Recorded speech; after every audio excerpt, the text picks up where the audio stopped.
This morning, the Pima County Sheriff says DNA found at Nancy Guthrie's property could belong to the suspect behind her disappearance. We believe that we may have some DNA there that may be our suspect, but we won't know that until that DNA is separated, sorted out. To me, that's more critical than any glove I found 2 miles away.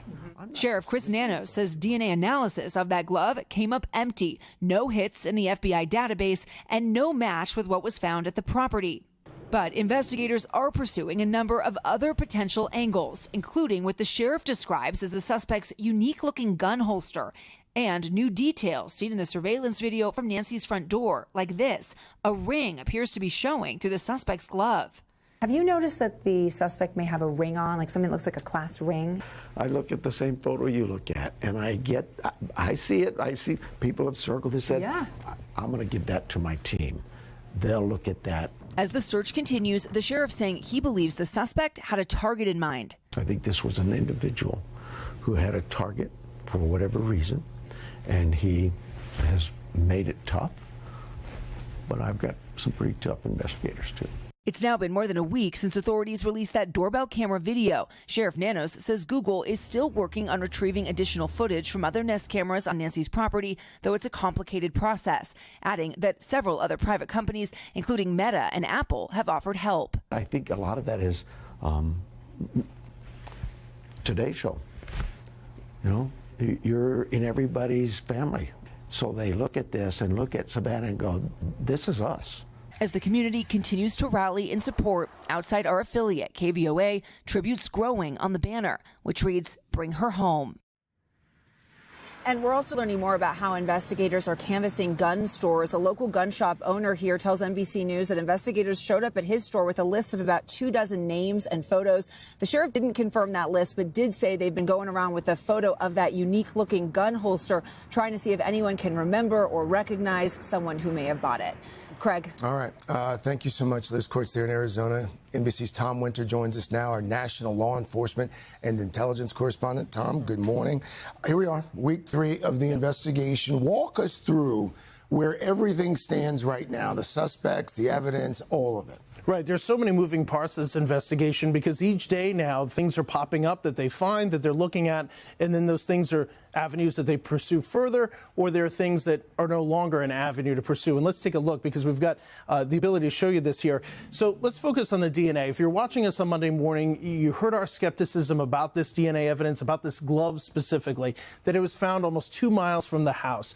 So now we know that, in fact, it has been uploaded to the database system that tracks this. But as we reported on Monday, look, that's only 7% of the population. So there's no match to the database.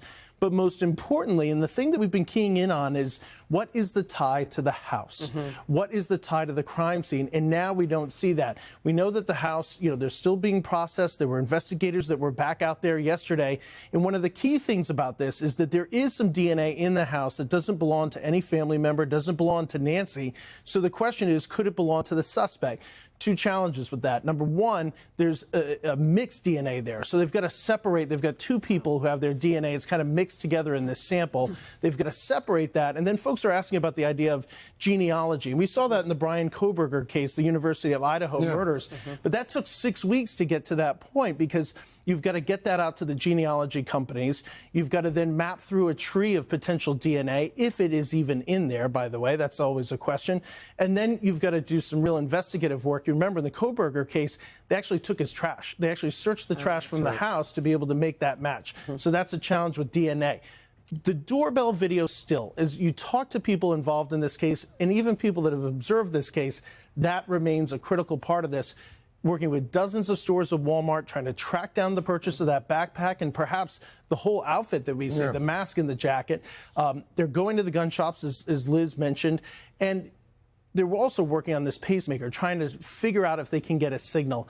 That effort hasn't worked so far. They have ways to try to hover over different parts of the greater Tucson area to see if they can pick up that pacemaker. Obviously, that would be a huge lead if that's the case. I just want to say that's a huge technological challenge. And then finally, on the idea of suspects, we still have nobody that's been named, no person of interest. We do know that the family's been cleared, according to the sheriff's office. And then this question of the ransom notes.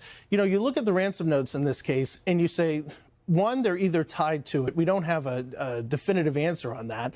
And then the second component of that, if they're not, then that person should probably be charged because of obviously, what the consumption of resources in this case and what they put our colleague through in the form of these notes. That is still a technical challenge for the FBI. So there are leads, there are no suspects. Does this seem totally unusual to you that we're going into week 3 here with all of these resources on this and still it hasn't turned up much? We are so used to seeing a crime committed, an investigation, suspects, arrests, conviction, and outcome, and seeing it all in a 1-hour TV show or seeing it over a 5-part series. It really isn't. You look at the Kohberger case, they had some very clean evidence, a good sense early on, and even that took 6 weeks. Yeah. Unfortunately, that's the challenge here. You talk about all this DNA and investigative work. You know what? It's a lot to go through, and that's before you even examine the idea of were there 2 or more suspects, and what about that holster too that they could look into? Yeah. A lot of different things that are out there. Point, Tom. I'm glad you made that there. Thank you, Tom. And again, here's that phone number to call if you have any information, if you've seen anything, if you've heard anything. 1-800-CALL-FBI. Hey, thanks for watching. And don't forget, you can catch the Today Show every morning on NBC or take Today when you're on the go. Just follow the Today podcast on Apple Podcasts, Spotify, or wherever you listen.